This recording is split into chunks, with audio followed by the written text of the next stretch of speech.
Well, hello everyone, I'm Matthew Mendez, and welcome to the first episode of a new series, The Untold Stories. Today I'm here joined with Charlie. Charlie, first of all, tell us a little bit about yourself. Alrighty, Matthew. Well, my name is Charlie Stalnaker. I am a journalism major studying here in Pullman at Washington State University, and I have been brought on here by my amazing friend, Matthew Mendez, the one and only. And I'm ready to get started. Believe it or not, there's actually two Matthew Mendezes here at the I Washington remember campus. that, yeah. Your emails changed. There's a Matthew that keeps getting emails from me, but we're actually going to, before we get deep into some questions, we're going to start with some icebreakers. I see you picked two out of the stack. I have. So I'll ask you this one first. Okay. What's something your parents warned you about that ended up being true? This is the one I was debating about whether to ask you. I think coming here for expectations, my parents warned me, all the stuff you see in movies and TV shows, most of those stereotypes about college are true. And I was like, there's no way. All the partying, all of the peer pressure, all of that, there's no way that's true. But coming here, I mean, oh my gosh, even my friends, something that may not be what they think as serious as I do, they're like, you should just a little bit of it. The peer pressure here is way more extreme compared to high school. Yeah, I think it's escalated too with the Greek system here. I mean, you and I aren't those to indulge in that type of stuff at all. No. But it's just it's something you can't escape here, unfortunately, for those who don't want to take part. But, okay, we got one left. Alrighty. This is the one that you did not want to ask me, but I will be asking you anyway. Yes. Who do you love most in life, and why is that? Ooh, that is a deep question. For an icebreaker, it's pretty deep. That is not a level one, as the card said. That could be. Can I give three answers to that? You can. You most certainly can. Well, first of all, my family. I mean, it says most, but I mean, if it wasn't for my family, I wouldn't end up this crazy, weird way I am. And I appreciate the way I am. I'm also religious, so I will have to say the big man upstairs is another person I love most. But I guess my friends as well. Not only they support me, I support them.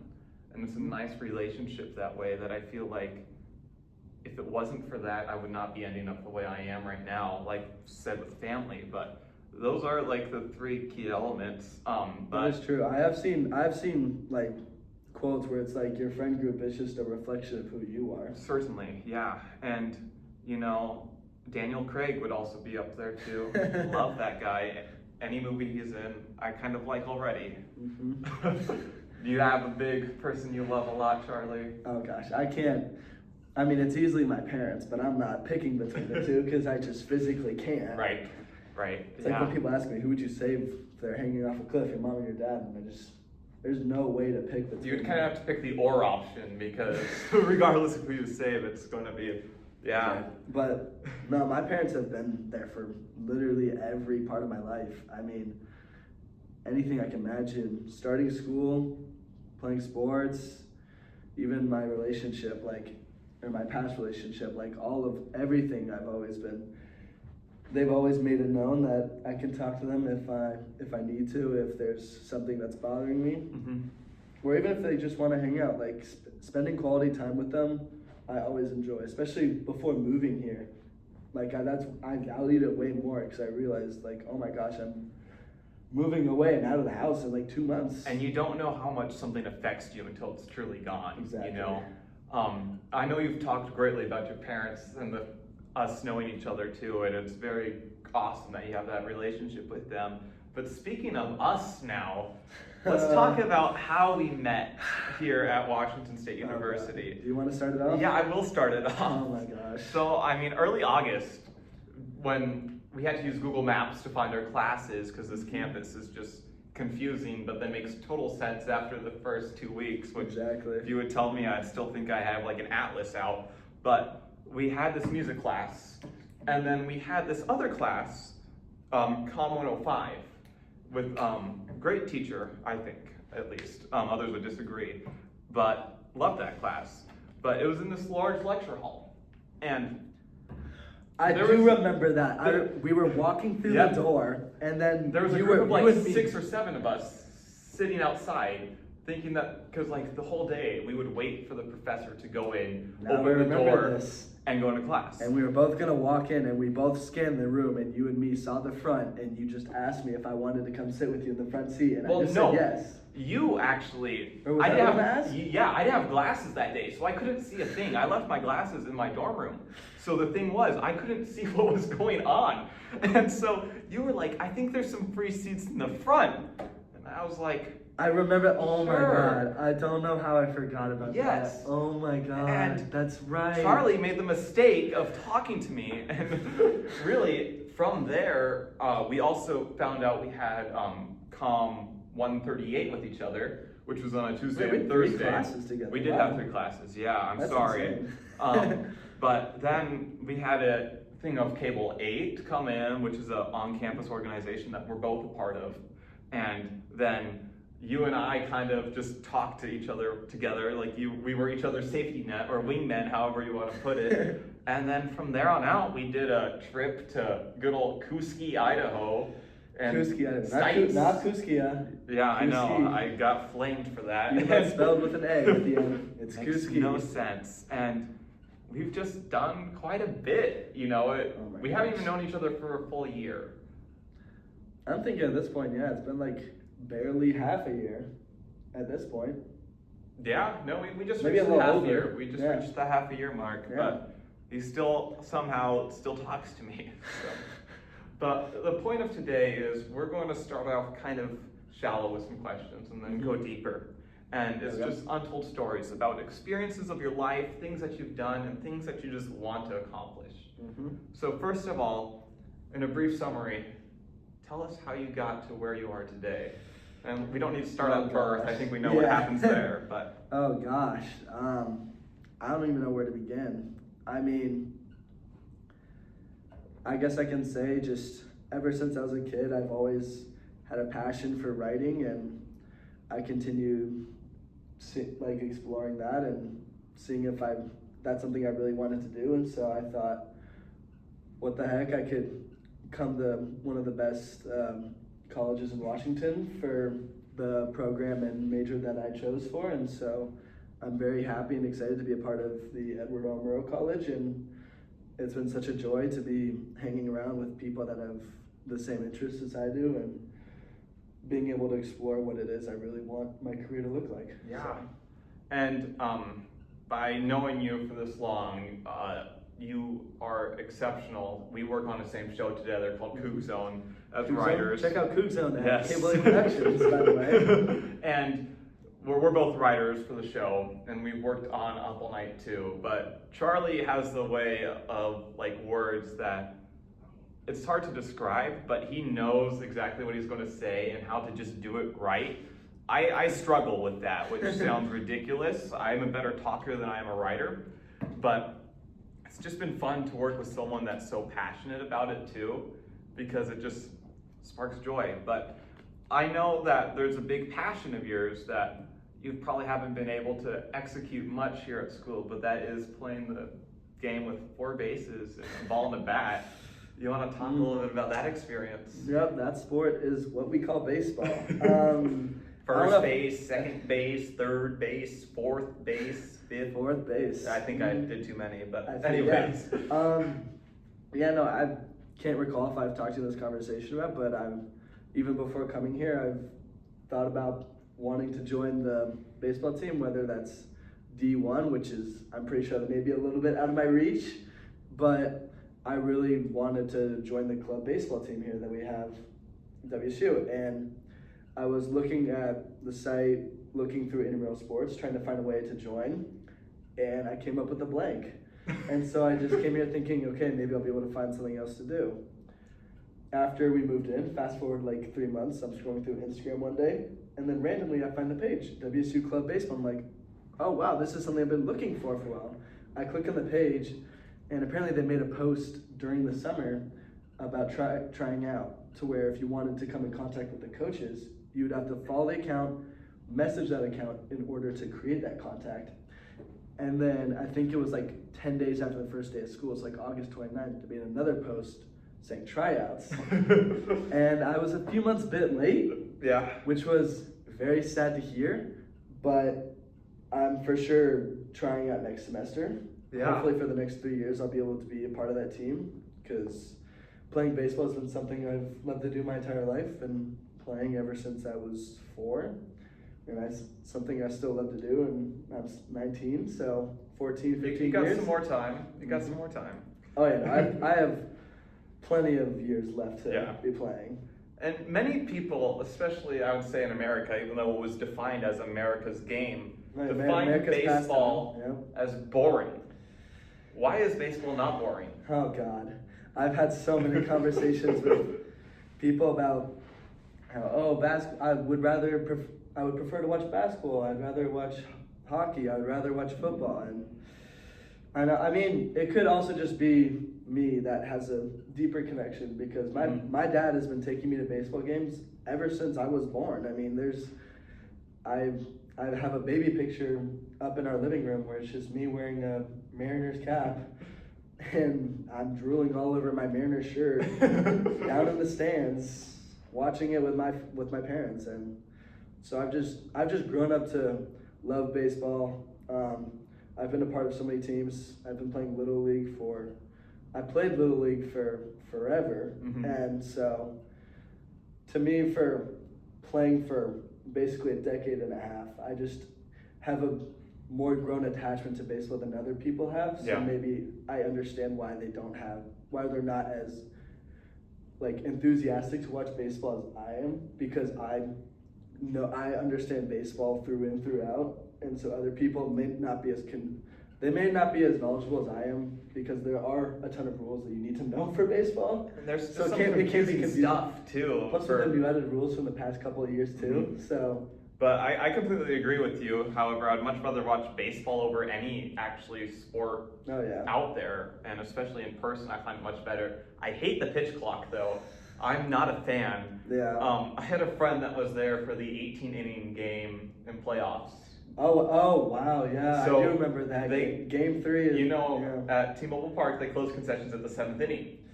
Well, somehow all the concessions. I think they opened it back up at the 12th. Like 12. And then they closed it on the 14th, opened it again the 16th, and just kept it open until the game was over. But that's crazy. I wasn't there, and I think he said he was there for over 7.5 hours. Yeah. Because no one wanted to leave. No, yeah. And we ended up losing that game. But 1-0. Yeah. I know. That was very unfortunate. But yeah, I mean, I love baseball, Mm-hmm. but steering a little away from baseball now. Oh, I was gonna say hot take of mine. Hot take, go for it. Honestly, I think playoff baseball is more exciting than playoff basketball and playoff football. So I'm a basketball ref. I've been reffing the sport of basketball at a pretty high level for 4 years now. Oh yeah. I can't watch basketball on TV, believe it or not. I mean, yeah, the environment. I just can't. I mean, I've watched playoffs for baseball for I don't know how many years, but watching, listening to the crowd, there's I think for T-Mobile Park, there's 45,000 available seats, and there's relatively the same amount for other stadiums. Mm-hmm. I was watching one playoff series, I think it was the Phillies against the Padres a few years ago. I did not see an empty seat.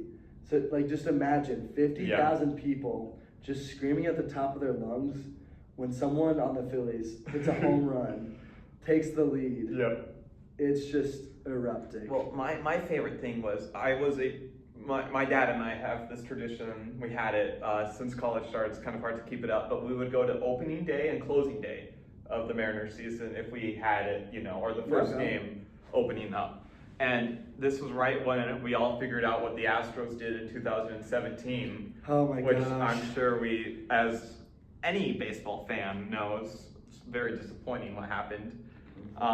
But the amount of broken trash cans walking out of that stadium. Oh my gosh. And I tell you, every time Altuve was up or no. It was fun. If you go to a Mariners game and they're playing the Astros and they come up, we're still not over it. Even if we play the Blue Jays, George Springer comes up, he's getting booed. If we play the Twins, Carlos Correa comes up. We don't get over things really easily in Seattle, do we? Well, especially because they're probably our rivals too. Right. I mean, Any Mariners fans would tell you that they absolutely despise the Astros. Yeah, I still do, but Oh yeah, no, me and my I dad met can Dusty never Baker go. though, actually. I remember you telling me Yes, about that. Yeah, so yeah. we sang, our school sang the national anthem at T-Mobile Park. And I was the first one in line. I was a base, if you can't tell. Okay. And I was first in line. And we were at the away dugout, and it was a Mariners v. Astros game. Dusty wow. Baker was just standing there. And him and I had like a 5-minute conversation. I mean, And after all the stuff about the Astros, there was a spot in my heart for Dusty Baker after that. And that was the season he retired too. Oh Just yeah, the that's right. He season. did retire. Yeah. Yeah. And so like that just like made my like, I don't know, for any baseball fan, you have to respect that man because he did 5 other teams too before, or maybe 5 with the Astros, but Yeah, he's been. I think he even like was a professional player too. He's been a part of MLB history for I don't know how many years. He's got like, swag too. Yeah, He's got swag, but that moment has a very special place in my heart. Just from that. I'm not as frustrated as him as I am with the other players. It's the players that I'm mad at. Yeah. So we're going to move on to something. Something else other than the best sport there is. So you're in college now. Yes. You had 4 years of high school, 3 years of middle school. Maybe you got held back. I don't know, but we'll just assume you're a regular, well-off kid, which we know you are. I can say I was a regular kid, 3 years middle school. There's nothing wrong with an extra year. It's practice. But what is the biggest takeaway from these years of childhood, especially in the lower education system, that you can see transitioning into being higher education, being like on your own for the first time, and being a well-contributing member of society? Oh my gosh. It's pretty loaded. That is, yeah. And you can answer that however you feel like. Yeah. I think I was definitely taught like core values early on, especially from my younger teachers, just trying to reinforce us to work, like, if we wanted to do something, you have to work for it. And so having a good wow, I can't speak Work ethic? English. Yes, thank you, work ethic. I don't know why I can't say I saw that. the words coming out. Yep. I was going to help you if you needed it. Anyways, I was taught early on to have a good work ethic because you can't accomplish anything if you aren't determined to get what you want. And so I've learned to have that throughout like all of my years, even through elementary. I made sure keep up on my grades. Same thing with middle school and high school, and then now, especially during college when they really matter. If I want money, good grades equal chances at scholarships. So having a good work ethic is very vital to college success, I feel like. And if I remember, you're a distinguished scholar as well. Yes. You were. Or I am. Sorry. Okay. I should say present tense. I know. But it shows that the work you have paid off. You know, sometimes while you're in the moment, you're like, is this really worth it? Oh yeah. What do you have to say to that? Oh, there's many times where I just want to quit. I'm like working on a homework assignment for like 4 hours, and I'm thinking to myself, is this really worth it? I mean, what is the purpose of me spending hours on assignment just to get a simple grade that in the end won't really matter? Yeah. But really, each specific thing does matter in the end because they all come together. Yeah, and I completely resonate with you with hard work, especially because in the moment it doesn't feel worth it, but looking back, it certainly is. No, it'll be worth it in the end. Yeah. So I understand that your dad is a Seattle firefighter. He works in Renton. He's Renton. He's not a Seattle firefighter. I mean, close enough. Okay. Seattle area. Seattle firefighter is kind of a big thing, though. I know it is, especially being from the area that we are. I actually do know quite a couple of Seattle firefighters that commute over like 70 miles from where I live. Yeah. Because I know it's a great station and all that. But with your dad being a firefighter, what are some of the things that, has any of those values of being a firefighter come to you in life? I mean, honestly, his job is just what I want my job to look like because he has been so passionate about being a firefighter even after working for 20 years and all the stuff he sees while going on calls. I mean, he loves his job, and that's something that I want to be reflected when I become a journalist in the future. I want for other people to see that I really do love my job, because it's another quote I'm going to bring up. If you love your job, you don't have to work a day in your life. That's certainly true. And I feel like that's something that he may not have like told us, but I can just see it when he's at work, when he's like, because we would visit his station often, and so he'd be showing us around the engine, around where he works, where he has to like file reports, all that kind of stuff. And you can just like see it when someone's like explaining something that they love. You can see it in their eyes. You can 100% clearly tell that they love what they're doing.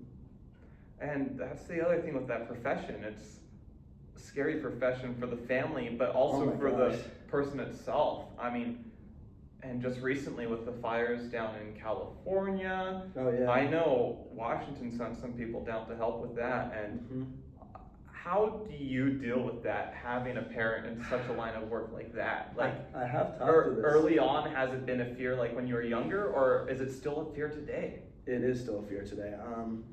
I'll start off with being young. I mean, like, when I was like really young, I just thought my dad was going off to work and didn't think much of it. Regular 9 to 5 with a briefcase. But, I've always been worried ever since I'd say I was like 7 or 8, because my dad has always dealt with serious injuries being on the job. He's had quite a bit of knee surgeries.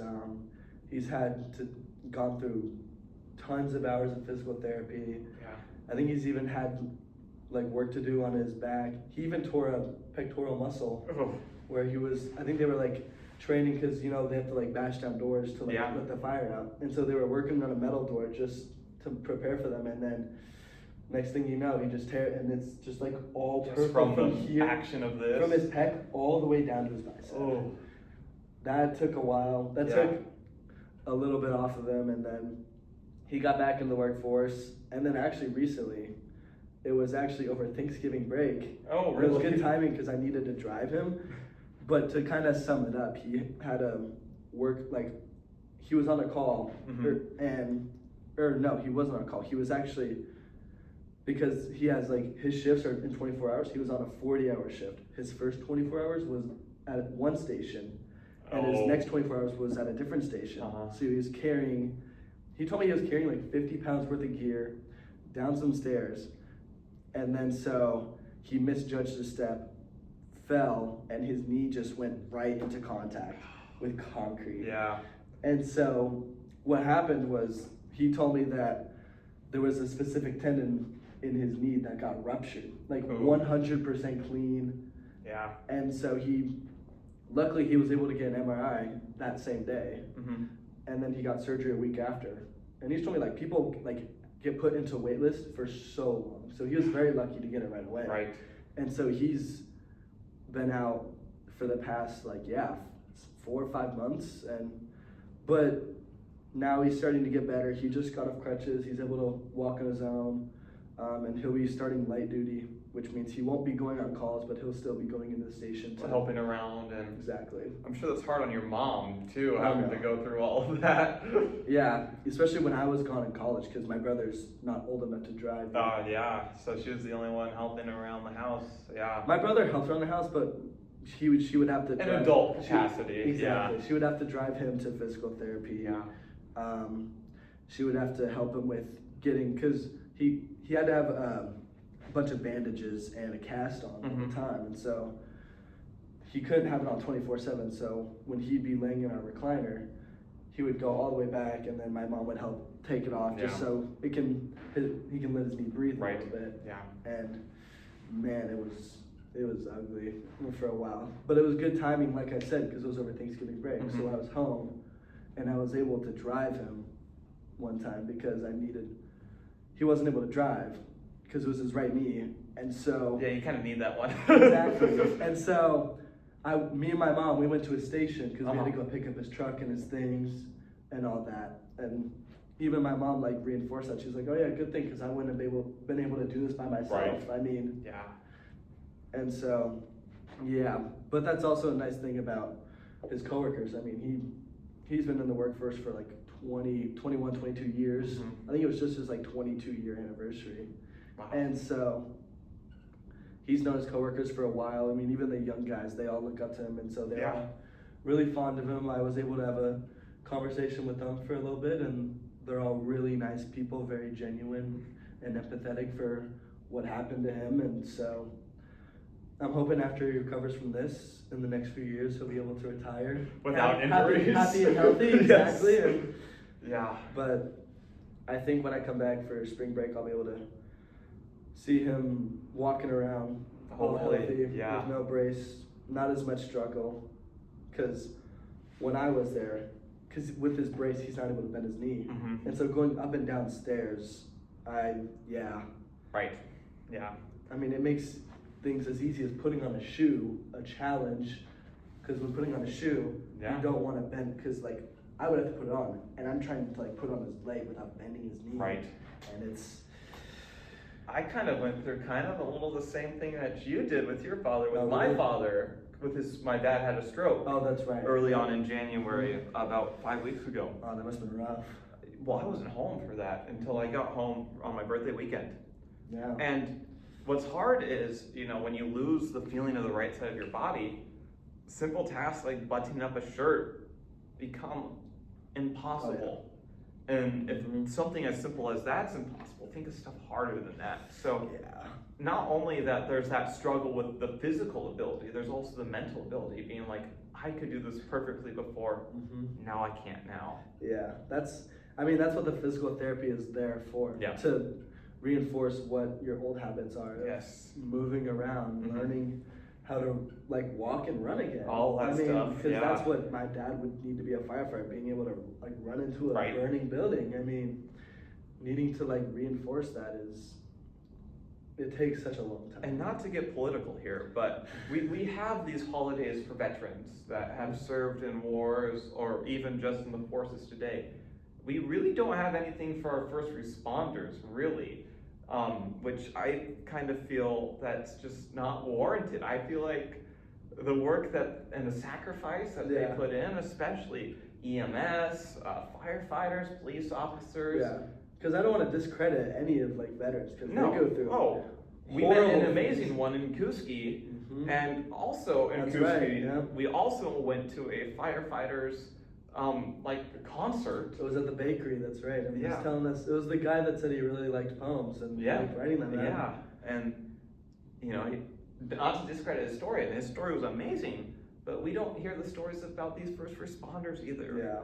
But I think just shedding a little light to all these deserves. Yep, exactly. Yeah. So we're gonna move to deeper question now, like we said. Even deeper than that? Even deeper, I know. Okay. This one might take you a few seconds to answer, and I want you to take time with this. Yeah, Okay. I may take a little bit to ponder. So believe it or not, this is actually a question I ask everyone in interviews whenever I interview. Because I was ASB president back at my old school, conducted a lot of interviews with a lot of different people. I've probably interviewed more people than the average person has had interviews or interviewed people, honestly. Not trying to say I'm this great interviewer or whatever. But this question really helped me judge a person. Okay. On their work ethic and all that type of stuff. Yeah. What is the biggest mistake you've ever made? It's a bombshell. Wow.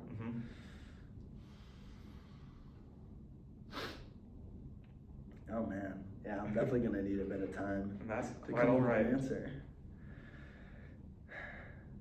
Oh man, my biggest mistake. Wow.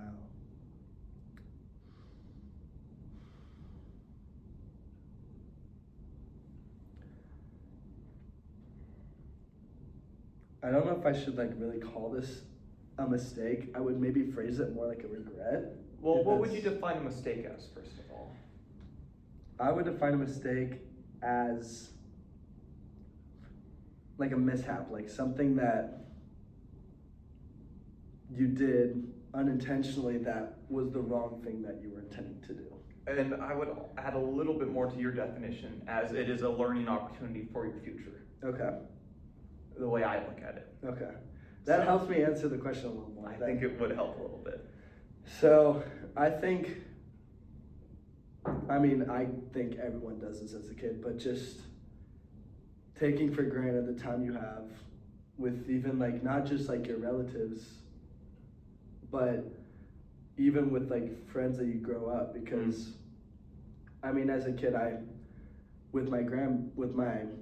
on my mom's family, with my grandpa, I would only see him a few times a month, and the times that I would, I'd have a little bit of a conversation with him, but then I would just go right ahead and just become distracted and start playing video games with my brother.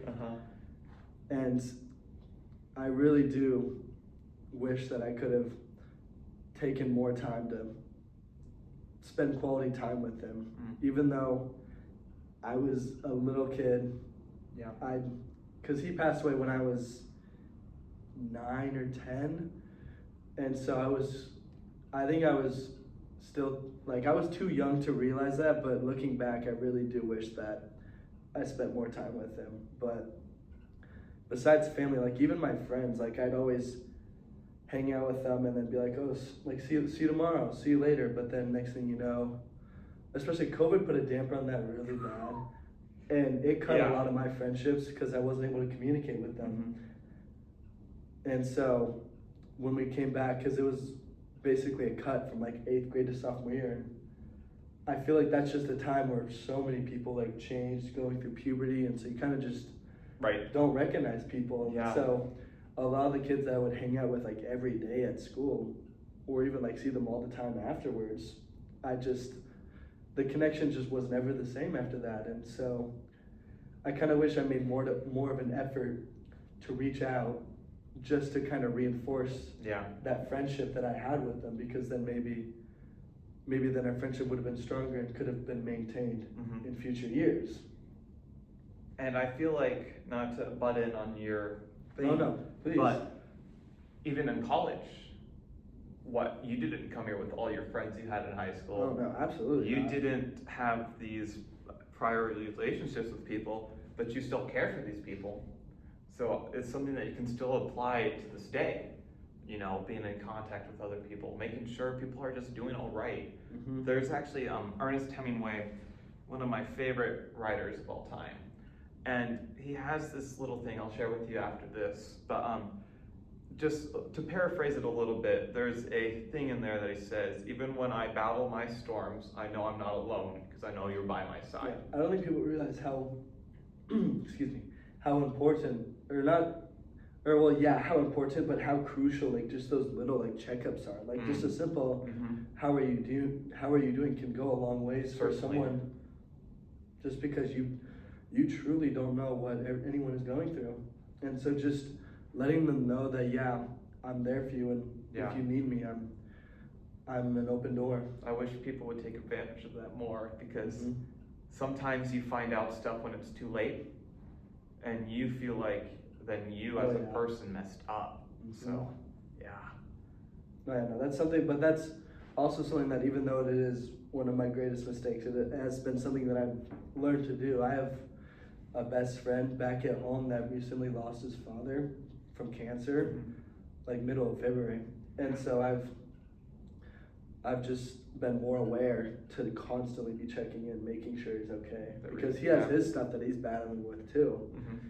And so I just want to make sure that he knows that there's people out there that love him so dearly, especially me, because I can't imagine losing him either, because his father was almost like a second family to me.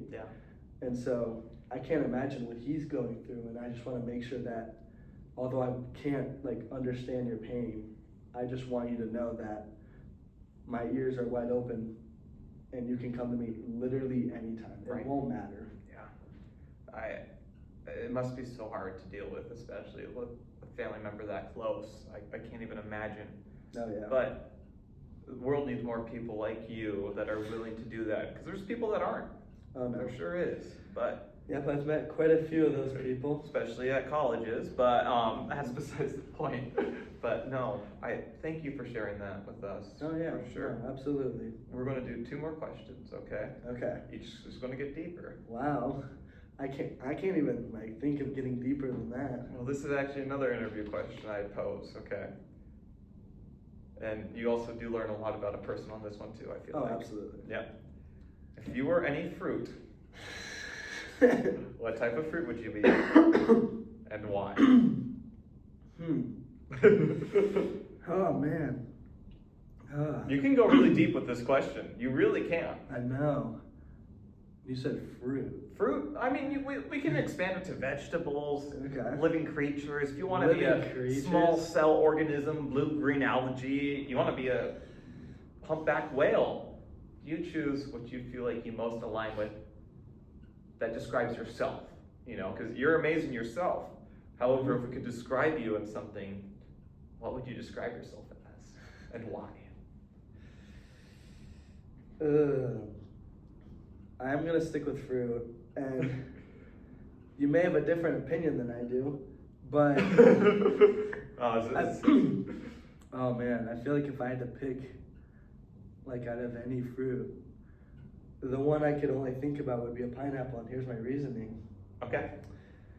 If you look at a pineapple, there's like a lot of, like, what are they called? They're like, they look like thorns on the outside. Yeah. And so, although it may be a little prickly and kind of hard to like on the outside, but on the inside when you taste the fruit, it's really sweet and good to enjoy. So I feel like, especially coming here to, like, at the beginning of college, I was, with our dorms, everyone's door was open, like getting to know other people, but I kind of stayed to my side, stayed conservative, and You were projecting your outside of the pineapple. exactly. And Yes. so I just felt that because I was going through something at the time, I didn't want to open my door to other people. And so, but I feel like once I got comfortable with the people that were on my floor, then they kind of knew me for who I really was. Mm-hmm. This is why I love that question, because you can take it whatever way you want, and it's always a good answer no matter what. Yeah, because it's their own perspective. Exactly. Of who they think they are and how they think they portray themselves to others. Yeah, and if I'd say you're a pretty good pineapple. You know, I don't disagree with you one bit. Okay, you ready for your final question now? Is it a food-related question? It is not. We're done with food. Okay. I will have a pineapple probably in the summer when they're nice to eat, and end up eating too much. My lips become like, you know, that shriveled when you eat too much pineapple, but Oh it's my still gosh. the best feeling ever. Mm-hmm. This is the last question. Tell it to the camera, and then we're going to be a little outro and call we're done. Okay. What's your one message to this world? My one message. Oh man. Right there. Ooh. I think this is something that I've had to learn in the past year, especially in 2024. But I think the biggest thing you can learn in life is just be yourself. I know you hear people saying that all the time, but genuinely, like, you need to realize that other people's opinions don't matter to you. What matters to you is what you think is true, and that's the only thing that you need to be concerned about. I don't think I could have said it any better myself, especially with that little notice as well of a question like that. Mm-hmm. Well, I want to thank everyone for watching and you for sticking around, putting up with me, and just being you, Charlie. The world is so grateful to have people just like yourself. I only surround myself with good people. And I actually didn't even choose to surround myself with you. I just couldn't see, and it turns out I got extremely lucky to be friends with someone like you.